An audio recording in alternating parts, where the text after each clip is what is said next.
Breadbox Media programming is brought to you by. It's so much more than just a profile picture.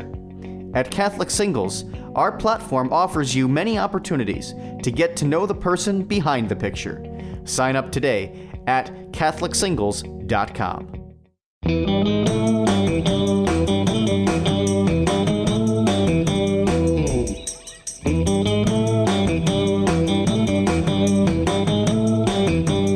Well, hey, everyone, and welcome back to another episode of Lisa, Hendey, and Friends. I am delighted to welcome on the podcast episode this week a friend who probably needs no introduction, but I'm going to give her one anyway. Joining us today to talk about a very special project is Teresa Tomeo, and you probably know Teresa as the wonderful, fabulous host of Catholic Connection, which airs every day on EWTN, but author of so many incredible books, international speaker, guest multiple times at the Vatican, and someone who has led countless souls over to the beautiful country of Italy and to other countries around the world. And she joins us today to talk about a fascinating new project called Tease Italy. Welcome to the show, Teresa Tomeo. Always great to talk to you, Lisa, and I'm such a big fan of your work as well. So this is truly an honor. It's fun. It's like, okay, so friends that are listening to the podcast today just get to basically listen to two girlfriends chat on the phone for half an hour. Yep. But we do have a purpose, and that's to dive into this fabulous project of Tease Italy. But before we jump into that, I always like to ask my podcast guests to just tell us a little bit about your story. So jump in at any point and maybe give us a 2-minute Teresa story overview of how you find yourself where you are in your faith journey right now. It's crazy. I mean, all of our lives are miracles, and we're all precious sons and daughters of God. But yeah, I never thought I would be doing Catholic radio, pro-life work, writing books about the faith, speaking, at women's conferences and going to the Vatican. I mean, who would have thunk it? If you would have told me this, 30 years ago, I would have told you I don't know what you're smoking or drinking, but I want some of it, because this was not my plan. My plan was to be, a media star, a news media star, and for many years I was. I mean, I was at the epitome of my career in Metro Detroit, which is a major market. I was an anchorwoman. I was a reporter. I was a news director. I was living out my dream that I had when I was a child, that I was going to be, this big time, the next Barbara Walters or Marlene Sanders or, Diane Sawyer, and everything was going well. I was married to a great guy, still am, thanks be to God. But I allowed the world to come in too much, and to make a very long story of a very trying, very interesting journey back to the church, I allowed the world to take over my life, and it almost cost me my marriage, and more importantly, my soul. So it was a firing from a very prominent TV position, one of my TV jobs that I had, that really forced me to look at myself and to really re-examine the faith. I was a cradle Catholic, and go back to those roots, and to refocus on my marriage. And that was, as I said, almost 27 years ago. And since then, my husband has become a deacon. We've healed our marriage. I'm on Catholic radio. And the rest, as they say, is history. It's crazy. It's just crazy. And this new project that we're going to talk about this morning is an outreach of something that's been on my heart for a long time, and something that helped me really solidify my faith as a Catholic, and that's pilgrimages. And so it's just a real powerful thing for me to have this new mission, this new project. Yeah, so you're calling it Tease Italy, which is just beautiful. Those of us who know and love you often refer to you as T, so the one and only. Mm-hmm. And how did you come up? I mean, we've been watching you lead. You've led over 50 pilgrimages, not just to Italy, but to other countries as well. But how did you focus in on this particular project, and what is Tease Italy all about? Well, Tease Italy, and the full name for the website, you can look up Tease Italy, it'll come up, travelitalyexpert.com, is, I kind of call it, Lisa, stealth evangelization. I mean, I want to help people who are going on pilgrimage, whether they're doing a tour with me, whether they're doing a tour with my friend Steve Ray, or any of our Catholic brothers and sisters who lead pilgrimages. I want it to be the best experience for them, because you're not going to have a true pilgrimage going to an amazing place like Italy, for example, which is what we concentrate on. We can also help people with other areas, but we really concentrate on Italy, obviously, because when you go there, if it's your first time there, it's very overwhelming. There is so much to see, so much to do.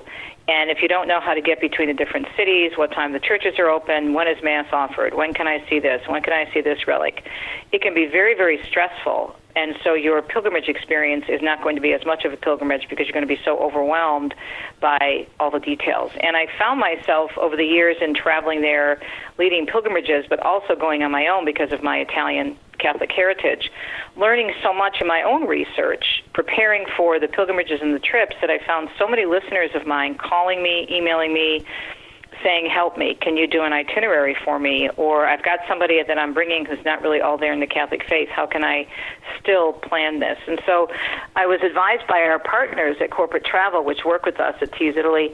They said, T, you've got a lot of really great information. This could be a new project for you. It could be a new mission. And you might want to think about charging a small fee for people to do consultations and to, make a little bit of money to pay for the website and to pay for all the newsletters and all the work I do associated with it. And so it's been up since July, and I've already consulted with probably close to 24 people in helping them plan an itinerary to Italy. Some of them already have tours, but they just want to know how to fill in the blanks. Okay, so what do I do in the evenings when I'm not touring? What do I do on the weekends? And can I do a day trip up to Orvieto, or can I do this? Where's the closest Eucharistic miracle? So it could be a little thing, and then we've done whole itineraries for people who say, I've never been there, I want to do the whole shebang. I want a driver, I want high-end, this is an anniversary, you really want to go all out. So it could be anything from somebody who's just looking for some advice on how to fill their days in Rome or maybe Venice, or it could be a full-blown trip. But always in mind is, how can I show people the true, the beautiful, and the good? Because as my dear friends from the Sisters of Mary, Mother of the Eucharist, always say, when you encounter beauty, you encounter God. So this has become another form of evangelization for me, plus also a way for me to talk about one of my favorite topics on the planet, and that's Italy. Oh, I thought you were going to say wine, but yeah. Well, that too. So, say a few words about why you don't want to just show up to Rome, fly over, show up, and kind of do it impromptu. Because I think a lot of people think in today's internet age, oh, I can just get there and Google will, help me get to where I'm going. And I may have a hotel reservation, but I'll just leave the rest to chance. Why is that not a good idea? Well, because it's a foreign country, first of all, and the way they operate over there is very different. In America, we're a lot more organized, and I love my Italian people. I'm 100% Italian, and we can talk about my heritage and my roots and everything a little bit later. But the first thing I learned is that Italians have a very come si, come sa, mezza mezza, half and half attitude, where sometimes when it says that they're open, they decide to close because they want to go and have a longer pranzo, or sometimes they just change the rules, or they strike in the middle of the week because they want a holiday. So there's all these different things, and the lifestyle is very different that you have to consider, and it's not run, certainly they consider it to be efficient and smooth, but for Americans it's very daunting because it's like, well, wait a minute, they said this church is going to be open till noon, now it's closed, and there's some sort of a holiday. Just to give you a quick example, we were in the middle of a pilgrimage a couple of years ago with our Wine and Shrine group, right? Kelly Walquist, another good friend of ours, mutual friend with an amazing ministry, Women in the New Evangelization, and we had an option for the ladies. You could go down to Nettuno, which is about a half hour south of Rome, and visit the tomb of St. Maria Goretti. The church is there, her body is there, you can venerate her tomb, and it's a beautiful city along the coast of Italy, just south of Rome. Or you could stay in Rome and have the afternoon off, maybe do some shopping for your religious goods, whatever you wanted to do. So, but half the group decided to go down to Nettuno. No, we had confirmed, and this is a big-time travel agency in the United States, working with another big-time travel agency in Italy. We had confirmed that St. Maria Goretti's body would be there. Well, they got there, and she wasn't there. Oh, she was on tour. They had just decided that week that they were going to bring her to another event that was going on in Italy, a youth event, and they decided at the last minute. So if this happens even to agencies that do this all the time, imagine the average American going over there and thinking that they're going to do this, that, or the other thing. Plus, traveling around Italy can be very daunting because even though they have major roads and they have airports and they have trains, the systems are pretty complicated, and driving in some of these areas where a lot of these beautiful churches are located and these beautiful areas that you want to visit, such as the Amalfi Coast, which has the tomb of St. Andrew, or Cinque Terre in the north, or maybe Venice, you have to be cognizant of traveling in between, getting a car, where you're going to park the car, all of those details that are going to kind of weigh you down if you just go, well, first of all, you have to figure it out if you're planning, but if you're not planning, you're going to spend your whole time over there in line. A lot of people say, well, I'm just going to show up. Okay, so if you just show up at St. Peter's you'd have to get there before it opens at 8 o'clock in the morning and get in line, go through security, and then you're going to walk into this incredible church, this basilica. And what are you going to be looking at? Well, okay, so you may know that to the right is the Pietà, right? Well, do you know next to that is the tomb of John Paul II, and next to that is an incredible Eucharistic Adoration Chapel? Do you know that down the main aisle of St. Peter's, St. Teresa on the right, why are the saints placed where they're at? What's the baldacchino? What's behind the baldacchino? Where is St. Peter's, relics? Where do you go? What do you do? What does this mean? What does that mean? What are we looking at in terms of the mosaics? What do we know about the tombs below St. Peter's? So if you just go and show up, first of all, you're going to have to deal with the lines, and you're going to have to deal with the hordes of tourists, and Italy is more crowded than it's ever been before. And then secondly, you're not going to really know what you're looking at unless you plan ahead and have a lot of information and have a guide with you, hopefully. If not, you're going to make sure that you at least have material that's going to walk you through these churches, because each church, especially the major basilicas, has so much to offer in terms of religious art, history, culture, and the significance in the faith. So that's why you just don't go over to Rome or any place, any other significant place, the Holy Land, Rome, but especially Italy, and just show up and expect, I'm going to figure this out on my own. Can't do it. Let me ask you, because you've led so many pilgrimages, a lot of people sort of shy away from the idea of a pilgrimage because they think, oh, well, I'm just going to be herded around and, I'm not going to have the freedom or whatever. But what are some of the distinct privileges and positive aspects of taking a pilgrimage per se versus just getting over there and hiring a guide? Right. Well, first of all, I think the biggest advantage to a pilgrimage is that we have Mass every day, and we offer great talks, and the guides that we have are all Catholic guides. So you're not going to get a guide who's just doing this to earn a living and has an angst against the Catholic Church, which you run into quite often, unfortunately, in a lot of these places with people who just don't believe what the Church teaches or fallen away Catholics or whatever agenda they have. They're very secularized. I've had that experience when my husband and I we were vacationing on our own, and we hired a secular guide to take us down to a church in Puglia, which is the southern area on the Heel, and a beautiful church of Otranto. It's the Church of the Martyrs, and it's very well known in the Catholic faith. And he starts the conversation by saying, well, we know what the Catholic Church says, but let me tell you my version of things.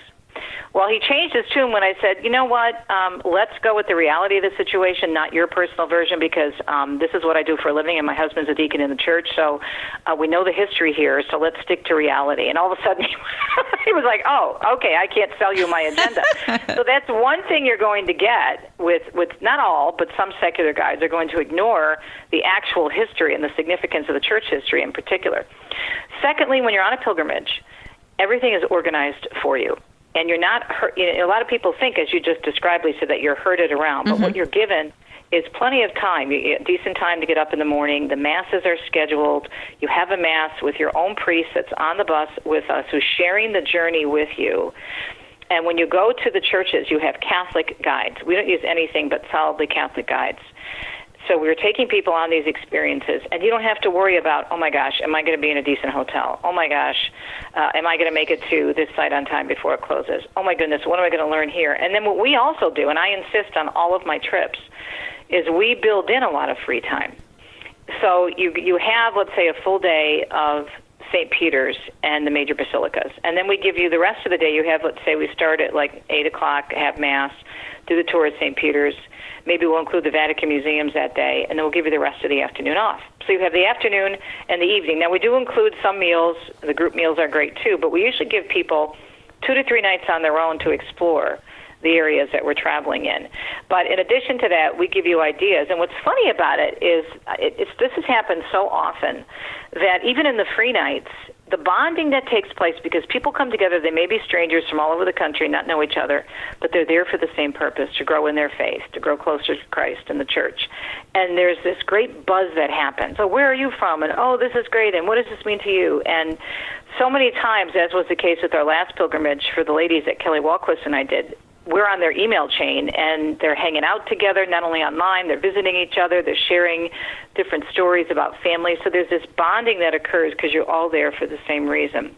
Yeah, it's very well scheduled for you in the sense that you're going to see all the big things on your bucket list that you want to see, but you're also going to have the opportunity to have some real good down-to-earth fun. Maybe go to a wine tasting, maybe go shopping on the Colle di Rienzo or the Via del Corso and get those shoes, or I'll take you to my favorite shoe store in Trastevere, my favorite region of Rome. So you get everything encompassed, all taken care of, 4-star hotels, really great meals, a great priest, great Catholic guides, and you don't have to worry about, you don't have to sweat the details. And then you have time on your own to really discover other areas of Italy. Maybe go to another church that's not on our itinerary, or maybe go and take a day trip up to Orvieto or down to Frascati, the wine region south of Rome. So it's very organized, but it's also very freeing because you know that your basic needs are being taken care of to the nth degree. You're in really, really good hands. You have transportation. The tour guides are going to get you in front of the crowds. So it's well worth it because you can really then concentrate on what you're there for, and that's the pilgrimage experience. I love that. I love it. Yeah. Let's look at the website for just a minute, which if people want to take a peek at it, it's travelitalyexpert.com. We'll, of course, have a link to this and to all of Teresa's social media links and everything in our show notes. But some of the features on it include Italy videos, travel tips, fun fact Fridays. So how can visits to the website help people to really kind of emotionally and mentally prepare for their upcoming trip to Italy? Right. Well, I just know what I kind of model it, Lisa, after what my husband and I went through when we were first doing a lot of Italy travel on our own before I even started doing pilgrimages and worked in Catholic radio. I'd been to Italy even before I started working in Catholic radio about 3 times at that point. And I guess it's my background as a journalist and a researcher. I just compiled a lot of information. But I know the questions people have. Where do I stay? What are the most important sites to see? What are some fun facts about Italy that I may not think of, and what can I expect in terms of the habits of the Italians, and if I want to kind of meld into Italian life and really experience it, what do I do? And so there's everything under the sun on that website. My videos are really fun because we go all over Italy. I just got back, by the way, from my 5th or 6th trip to the Amalfi Coast. My husband took me there for my birthday, and I have a whole slew of new videos that I'm going to be uploading. And the Amalfi Coast is always a favorite spot of people because it's so beautiful. It's 3 hours south of Rome. It's famous for its beaches, and it's just raw natural beauty. And so I have a lot of different spots that I haven't hit before.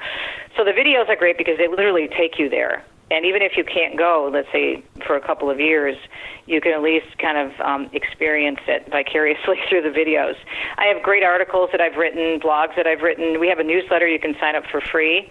And even if you have no plans, as I said, to go for a while, you can at least learn more about Italy and what's the most important sites. And all the different regions that I've been to, I've been all over Italy. There's only maybe 1 or 2 spots that I haven't hit yet in terms of regions that I have on my Italy bucket list. But you know, I can tell you about Puglia. I can tell you about Tuscany. I can tell you about Umbria, Lazio, Campania. Sicily, where we went last year, which was crazy. The North, the Lake District. So you're going to learn about all these regions from somebody who's been there. And I've gone through the trial and error of, okay, this hotel this time, not this hotel next time, or here's how to travel through Cinque Terre, here's not how to travel through Cinque Terre. So all these different things that people can get an idea and just learn really about the country and the food and, you know, how not to look like a tourist. I love that one. You know, when in Rome, I have an article, when in Rome, and dinner's going to be late. I mean, Americans show up at 5:30, 6 o'clock, and they expect all the restaurants to be open. Ain't happening, you know. I mean, there'll be some places, like the hotels will be open, some of the wine bars will be open, you can order a pizza. But if you want to look like an Italian and feel like you want to fit into the Italian life just to experience it, dinner is going to be late, as I say in one of the articles. So it's a fun website. People just say they love hanging out on the website, looking at all the different videos. I know. So. I have so enjoyed it. I'm not in a position to go to Italy right now, but I'm going to armchair travel with you. Let's talk a little bit about the consulting services and how it might work if somebody is interested in hiring you as a consultant to prepare kind of a travel summary for them. What does that look like, and what should they know going into that process? Well, what they can do when they go to travelitalyexpert.com is they can fill out a questionnaire, and so we have a form right on there. They fill it out, and we ask them some basic questions. When are you going? Do you have anything planned? What would you like to see? What areas of Italy have you been there before? How many people? Is this a special occasion? And we have the different questions to answer. Is it a pilgrimage? Do you want to do a pilgrimage on your own? Do you want to hook up with a tour group? Is this a birthday? Is this an anniversary? Is this your... So some basic questions to understand where they're coming from, what they want to see. Do you want to stay in a hotel? Do you want to stay in a B&B? Do you want to stay you want to rent an apartment? So this gives me an idea so I can assess it as to what that conversation, how that conversation might go. So I do a little research on what they're looking for. And they can either do a half-hour consultation or an hour consultation, and it's a phone consultation. And if they agree to the consultation, we send them an invoice. They can do half hour. We have an initial installation offer of $75 for a half hour and $150 for a full hour. And basically what I do is I walk them through the different areas that they're visiting and give them all kinds of ideas. And, okay, how do I get from point A to point B, or blah, blah, blah. And it can look really like anything you want it to look like. Just let me give you an example of some of my clients. Recently, I consulted with a wonderful deacon from the Archdiocese of New Orleans. Now, he's already going on a pilgrimage with the Vatican Patrons of the Arts, which is a wonderful organization, and my husband and I are part of patrons here in Detroit, and they have a beautiful pilgrimage. So he's got Rome and Assisi covered. That's all taken care of. But what they don't have, this is their first time to Rome, and they have free time. In the evenings, they have a couple of afternoons available, and they really want to experience Italian life. And so what I did for them was I came up with an itinerary. Okay, here's where you go in your off time. Here's maybe go to the Colosseum, maybe go to this particular shopping area, the Spanish Steps. And then I also give them some of my favorite churches in Rome that aren't necessarily on your typical pilgrimage itinerary. Maybe you want to go to Santa Cecilia in Trastevere and reverence her relics, venerate her relics. Or maybe you want to go to Santa Maria in Trastevere, which is one of the oldest churches in Rome that has fabulous mosaics and is in a great area with great restaurants and wine bars. Maybe you want to go, again, all the way up to Orvieto, which is about an hour train ride, and visit the Eucharistic miracle that's housed there in that cathedral. So I did an itinerary for him. That another person, a friend of a friend, her and her husband were going there for their 30th anniversary, and they wanted to go everywhere. They wanted to do the Amalfi Coast, Tuscany, all these different places, Venice. And so I worked with Corporate Travel, our travel agency that's our partner, and we put together a full-blown itinerary. I mean, they had saved up 4 years, and they were going to spend a bundle because they knew they were never going back. They even decided to spend the money on a private boat tour around the Isle of Capri, which is several $1,000s. But they have been saving for years, and this is the only time they think they're going to be able to go.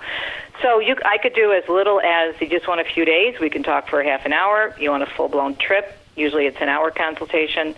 So it just depends. But it's been so much fun, and what's really neat for me is this is like therapy for me, Lisa. And people say, well, how do you like get your groove back? How do you maintain a positive attitude on the air every day?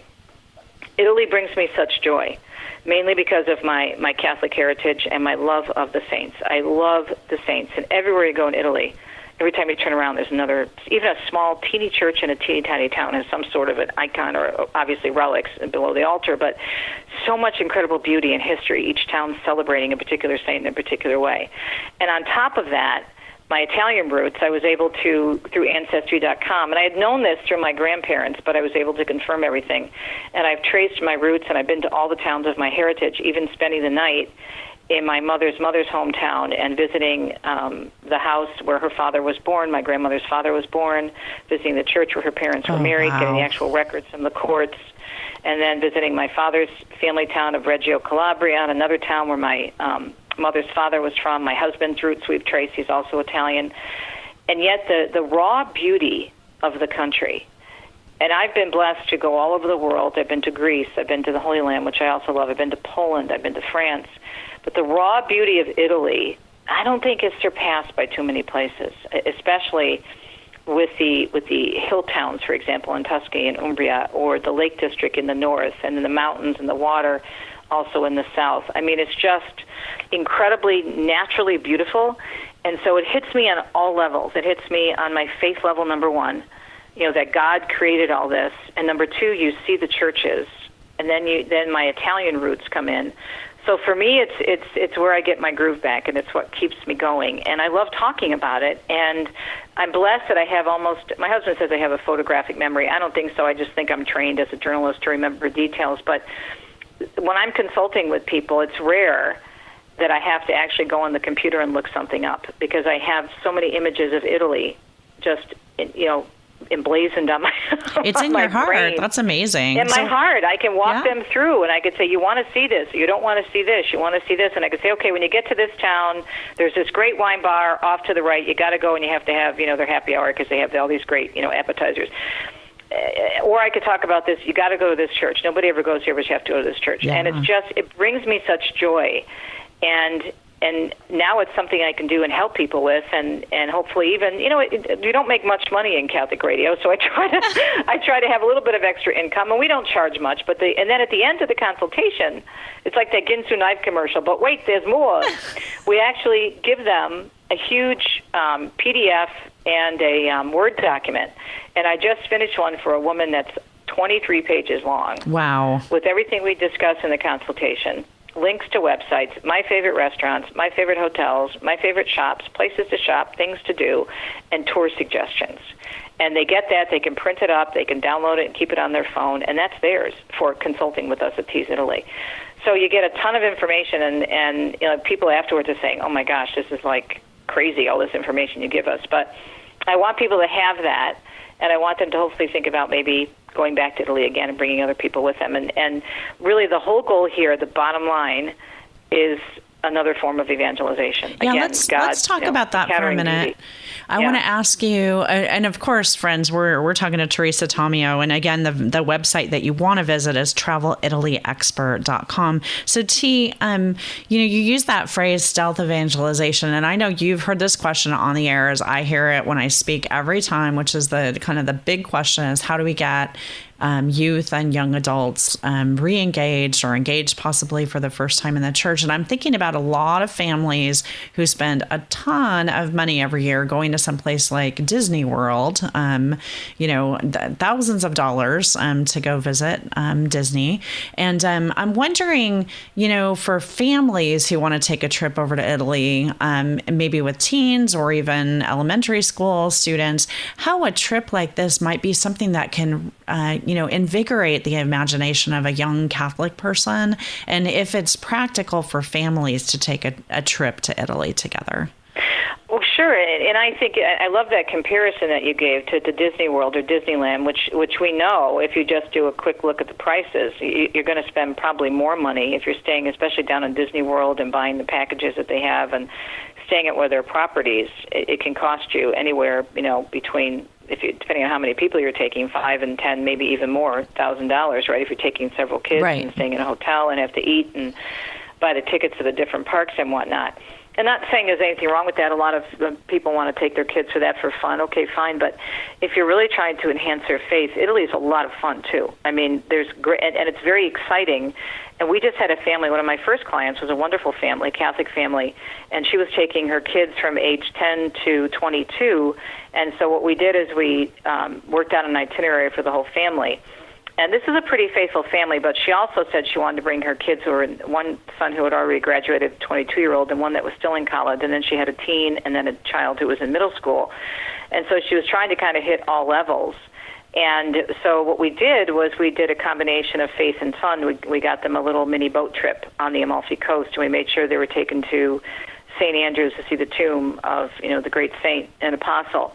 And then we told them in Rome about the different, the fun little classes they have for the gladiators. Like the guys can go and do like a gladiator class. And they take them through what the gladiators did. At the same time, they get a lecture on, Christian persecution. So there's all kinds of neat things. Plus, it's just a really fun experience for them. A lot of kids are into culture and they're into art, right? They may not be into religion, so to speak, but just seeing the art and then being in, the fun town, exciting towns of Rome or going to a hilltop town like Assisi, the beauty of it will strike them as well. And then the different things you can do in terms of pizza making classes and mixing in fun and faith, I think it's time really well spent, and it can get them hooked very young and kind of reignite, even without being overly religious. Like, so one woman was telling me that she's bringing, for a whole month next summer, her and her husband have been saving, and they're taking her daughter, son-in-law, granddaughter, and then another daughter.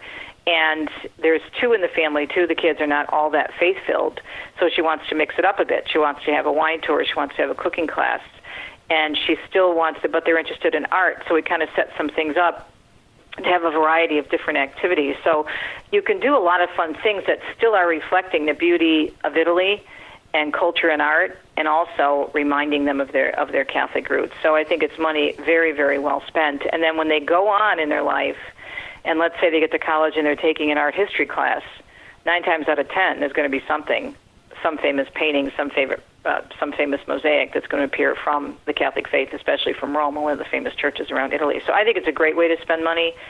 And there's a lot of deals you can get, too, in terms of airfare. People kind of think it's over-the-top expensive, but as you pointed out, when you get over there, it's comparable to what you would spend if you're doing a big family vacation here. And lots of people have points that they have, let's say, from a credit card or a business, if they do a lot of business travel.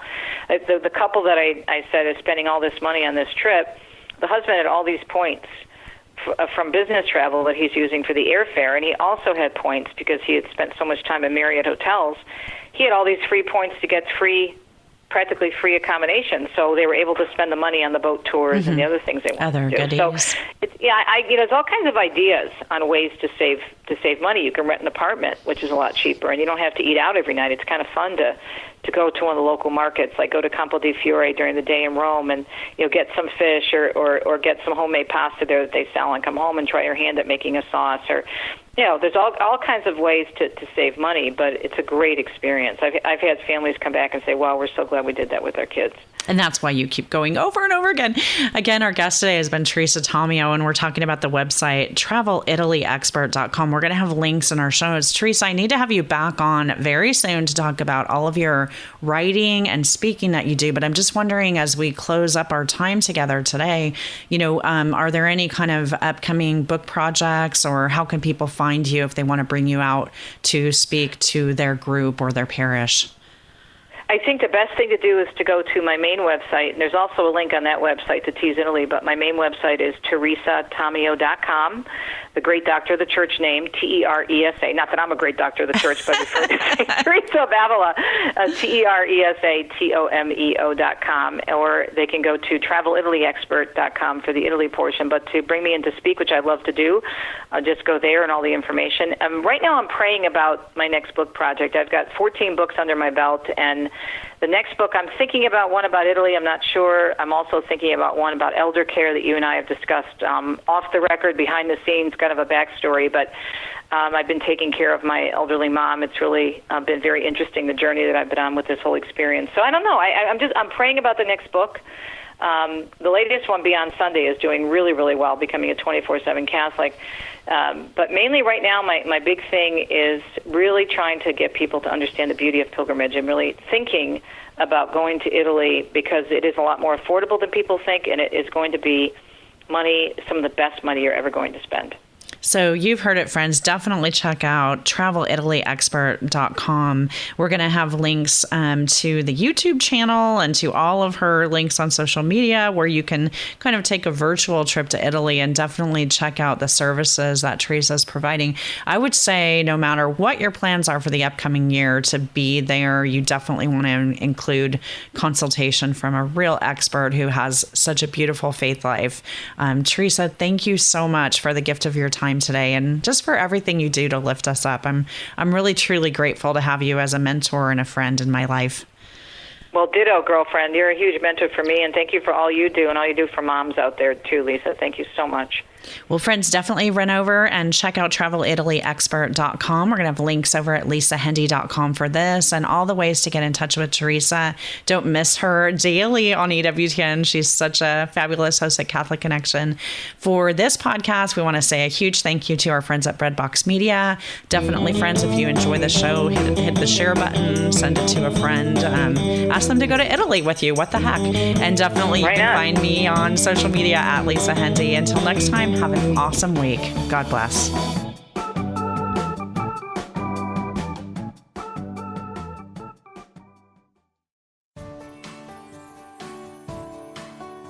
Breadbox Media programming is brought to you by Jack Kane Ford. Find your next Ford Tough vehicle at caneford.com.